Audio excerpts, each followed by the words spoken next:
Hello scholars, welcome to IELTS Listening Test. The IELTS Listening Test is 40 minutes long. Audio would be not more than 30 minutes. You will have 10 minutes to transfer your answer.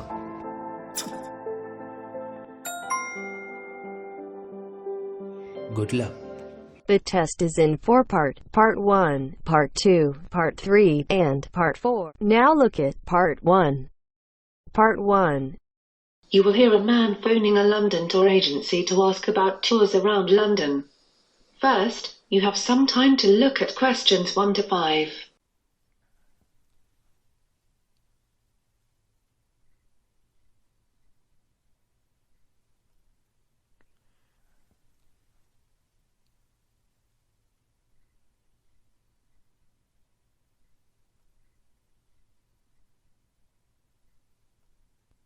Now listen and answer questions 1 to 5. Hi, London Premier Tours. How can I help? Hi, I'm coming to London with my family and we'd like to see the city. We just wanted some information on the best way to do this. Okay, I'll see if I can help. Firstly, when are you coming and for how long? Let me see, we're leaving the US at the end of June. We're going to stay with friends in Oxford for a week, so we'll arrive in London around the 10th of July. It will just be for a few days as we fly to Paris on the 13th of July. And how many people? I'm coming with my sister and our parents. And do you know what kind of things you want to see when you are here? Is there anything in particular? Not really. We just want to see the main sights, Historical places, I guess. The places that London is famous for. Well, as you only have a short amount of time, the best way to do that is probably by a bus tour. The tour costs £29 for adults and £14 for children for the day. What time does it start? Well, basically the ticket is valid for the whole day. The first bus is at 7 a.m., but buses depart every 20 minutes throughout the day up until 4 p.m. 6 p.m. It's summer now, so the buses run later. So you can start and finish whenever you want within those times. So do you have to stay on the same bus the whole time? No, it's a hop-on, hop-off service, so you can get off at whichever stop you like. You can then stay there as long as you like and then get back on another bus when it arrives. Oh, okay. I see what you mean. Before you hear the rest of the conversation, you have some time to look at questions 6 to 10.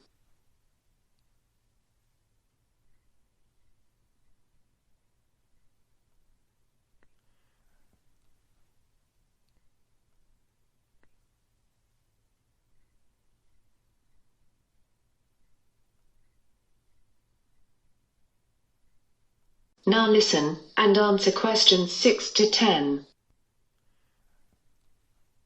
What sights do you see on the tour then? That depends on which route you choose. There are 3 routes, and we call them the red, yellow, and blue routes. There are many attractions, but the main attractions on the red route are St. Paul's Cathedral, the London Eye, and Buckingham Palace. I'm not too worried about the cathedral, but I know my parents would enjoy the London Eye, so we'd better see that. What about the other routes? The most famous places on the yellow route are Big Ben and the Houses of Parliament. Ah, both of those would be interesting to see. And the blue route? Harrods and Hyde Park Corner are on that route. I'd like to see Harrods, but I don't think we'll have time for shopping, and I don't know Hyde Park, so we'll not go on that route. So we'd probably choose the red or yellow. What do we have to do about booking? If you want to book, you can do that with one of our customer service operators on the phone. Or otherwise, you can go to our website and book. Some people just arrive on the day and buy a ticket on the bus. But if it's full, you may not be able to get a seat. Probably best if we book in advance then, so I'll do it on the internet in a few weeks when we know exactly what dates will be there. Okay. Well, it can get very busy in the summer over the 3 months of June to August, so it's probably best to book at least a week before you come. But you still have about 6 weeks before you leave, so you have plenty of time to think about it. Okay, thanks. You've been a great help. That is the end of Part 1. You now have half a minute to check your answers.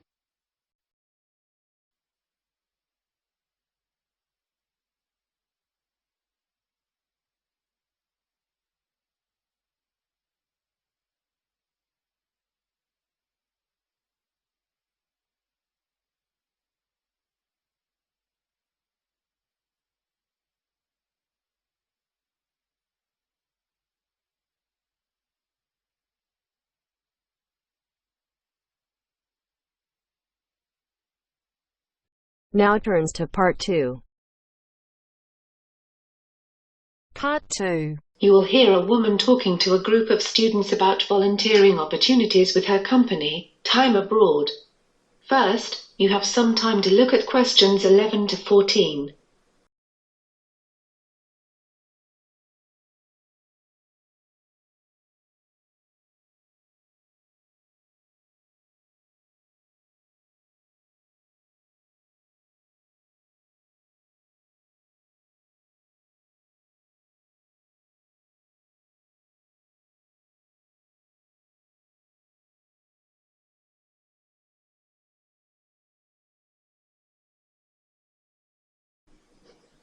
Now listen to questions 11 to 14. Okay, everyone. Thanks for coming today and for your interest in volunteering abroad. For those that don't know much about our company, Time Abroad, let me start by telling you a bit more. Time Abroad is one of the largest volunteer abroad organisations in the UK. The company was founded in 2000. In 2007, the company grew by joining with another company, PT Travel, making us even larger. In 2014, we sent 10,000 people abroad on a variety of service projects and internships overseas, more than any other company. All participants receive the best support from our full-time professional staff to ensure that the experience is safe, worthwhile, and fun. We have lots of very experienced staff working for us. We have around 150 full-time staff members, many of whom are former volunteers themselves, inspired by their own experience. Some of these people are even part of the original groups of volunteers back in the early 90s. About 75 of those staff are not located in the UK at all, and spend their whole time in another country supporting the volunteers. They are experts on the local communities you are working in, having spent their whole lives there. They have vast experience in fields such as community development or education. The times that volunteers join the programme vary a lot. Some join in July because they have just finished studying at college or university and want to do some volunteering before they move on to work or further study. The winter months are also popular because people want to escape the cold weather in the UK. But there are no set start dates, and programmes run continuously throughout the year, so the majority of volunteers start when it is best for them. Time Abroad is an entirely independent organisation, which does not receive any funding from religious bodies, political parties, development organisations, or other sources. And of course, we don't request money from our partner organisations in the developing world. All our work is 100% funded through your contributions as a volunteer. We do get help from the government, but that is from reduced business taxes, not financial contributions. It is this financial independence that gives us the freedom to set up projects wherever we think it may be useful, and where we think that our volunteers can make a valuable contribution.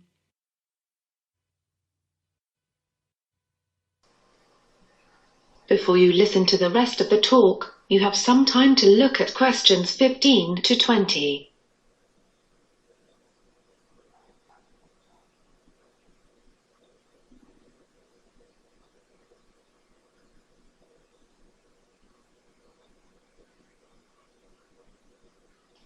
Now listen to questions 15 to 20.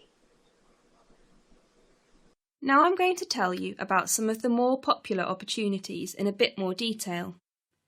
One of the most popular volunteering choices is teaching. You'll find a warm welcome awaits you from our students around the world.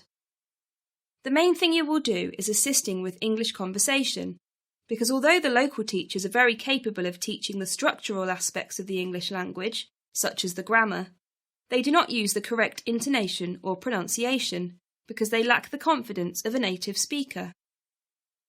By providing conversational English teaching, you can greatly enhance the learning experience of thousands of children and adults with whom we work in the developing world.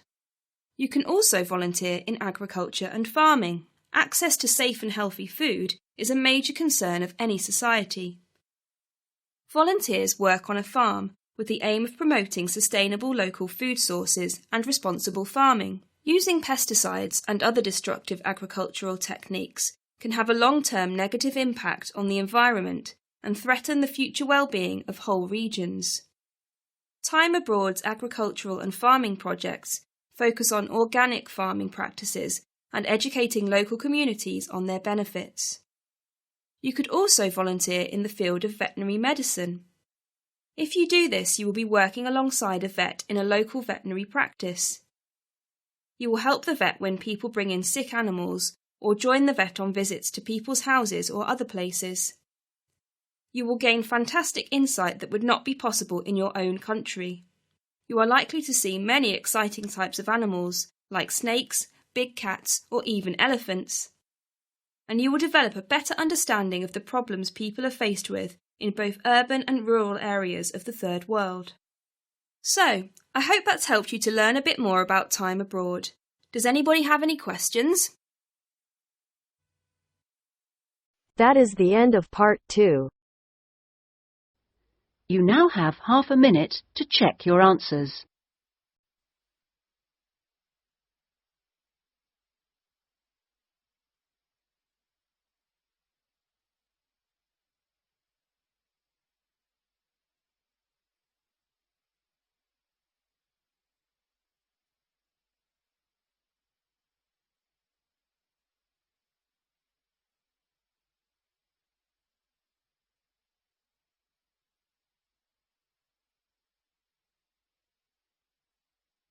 Now turns to part 3. Part 3. You will hear a man inquiring about college courses. First, you have some time to look at questions 21 to 25.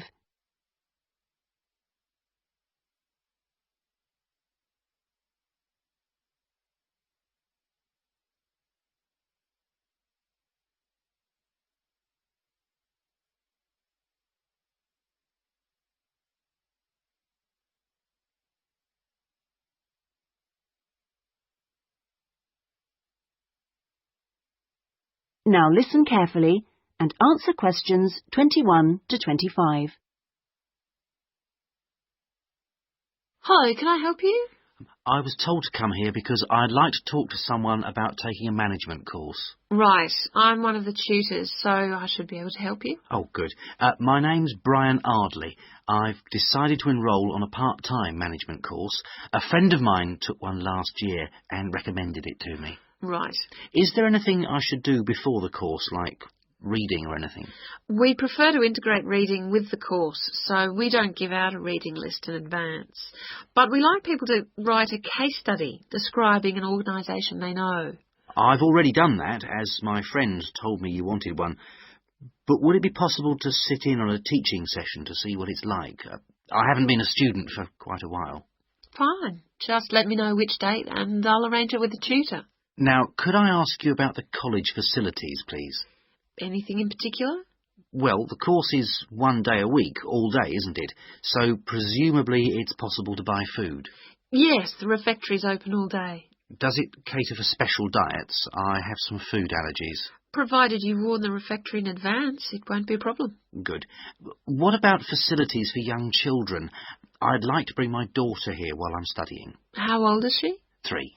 Then she's eligible to join the nursery, which is supervised by a qualified nursery nurse. The waiting list for a place is quite long, though, so you ought to apply now. OK. I don't know if our careers advice service would be of any interest to you.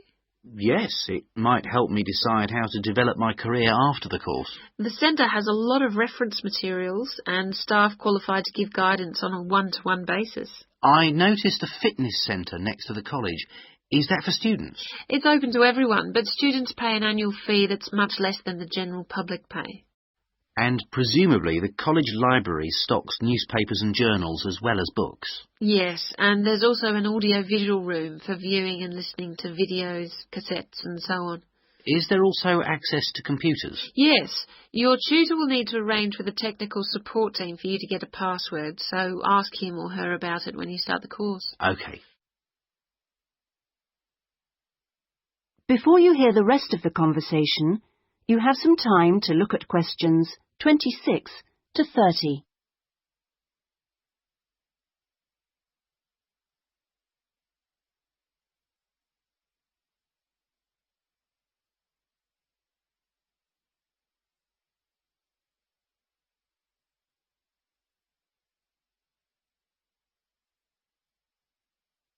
Now listen and answer questions 26 to 30.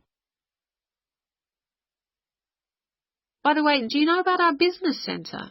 No, what's that? It's a training resource, a collection of materials for people to study on their own or use in their own organisations. Uh-huh. You mean books and videos? Yes, and manuals for self-study, plus a lot of computer-based materials so people can work through them at their own speed and repeat anything they aren't sure about. And you can hire laptops to use in your own home or workplace, as well as printers that you can take away. Does it have anything that I could use to improve my study skills? I don't have much idea about report writing, and I'm sure I'll need it on the course. Oh, yes, there's plenty of useful material. Just ask one of the staff. Does the centre cover all the main areas of business? Yes, topics like finance and, of course, marketing, that's a popular one. Local managers seem to queue up to borrow the videos. So it isn't just for students then? No, it's for members only, but anyone can join. How much does it cost? £100 a year for a company and £50 for an individual, with no discount for students, I'm afraid. Well, that's very helpful. Well, I think that's all. I'd better go home and fill in the enrolment form. Thanks for all your help. You're welcome. Goodbye. Goodbye. That is the end of part 3. You now have half a minute to check your answers.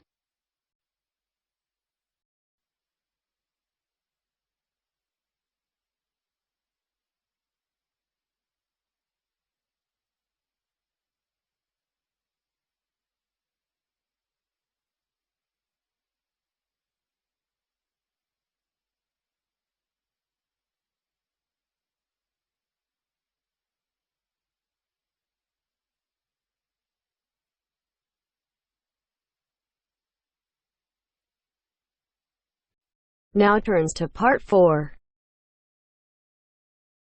Part 4. You will hear a university librarian giving a talk to new students. First, you have some time to look at questions 31 to 40.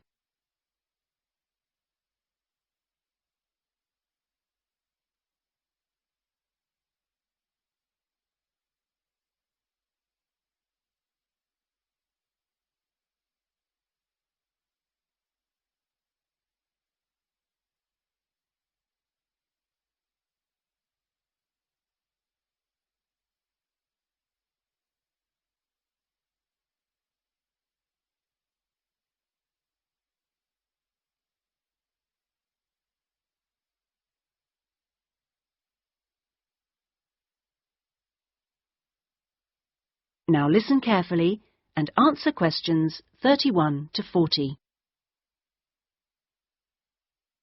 Okay, are you all settled? Well, first of all, welcome to Cardiff University. I'm here to explain what we can offer you. Now, as a new student at the university, you will probably need some sort of guidance to help you to use the library effectively to study and research. Some of you have asked about a guided tour, but we find this rather muddles people. So, in this first week, we run a series of talks which focus on different aspects of the library and its resources.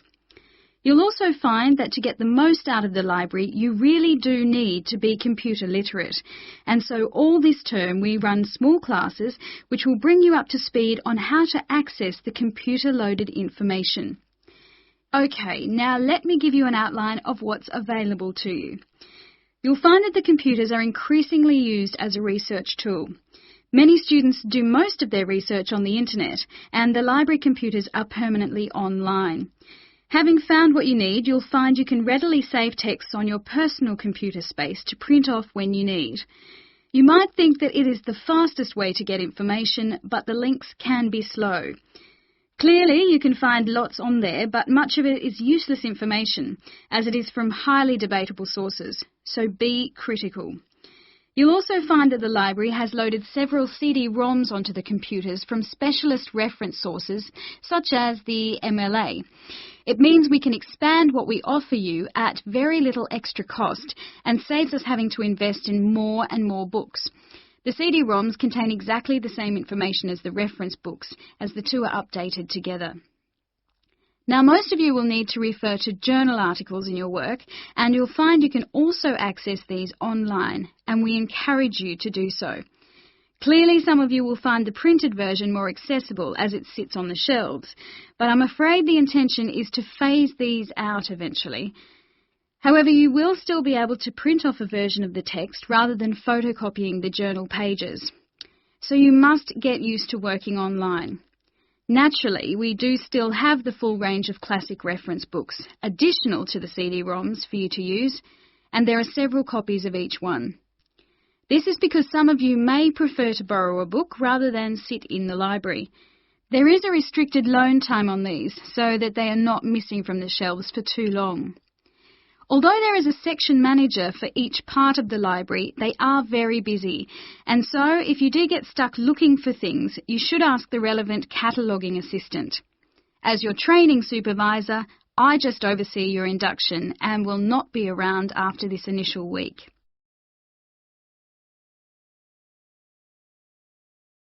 Some of you may be interested to know that the library is offering specialised training sessions on writing a dissertation.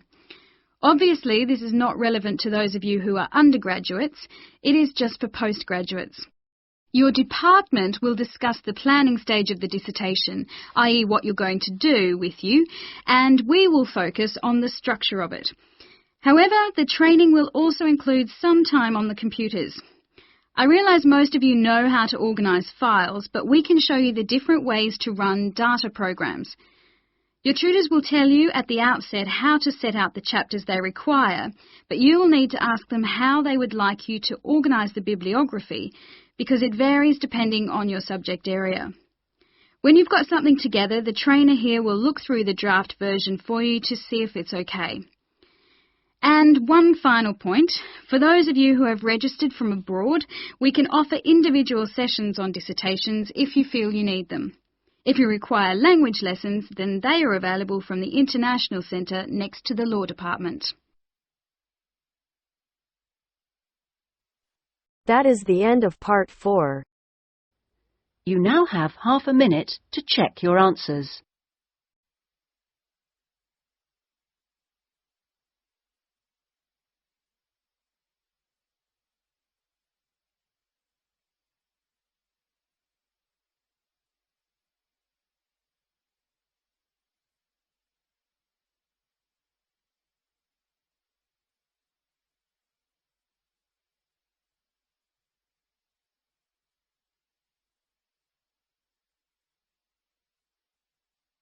That is the end of the listening test. In the IELTS test, you would now have 10 minutes to transfer your answers to the listening answer sheet.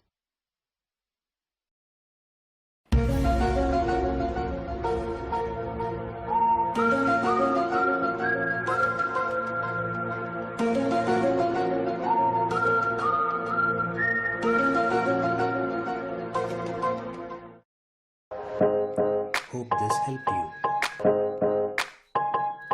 Please like, share and subscribe. Don't forget to hit the bell icon.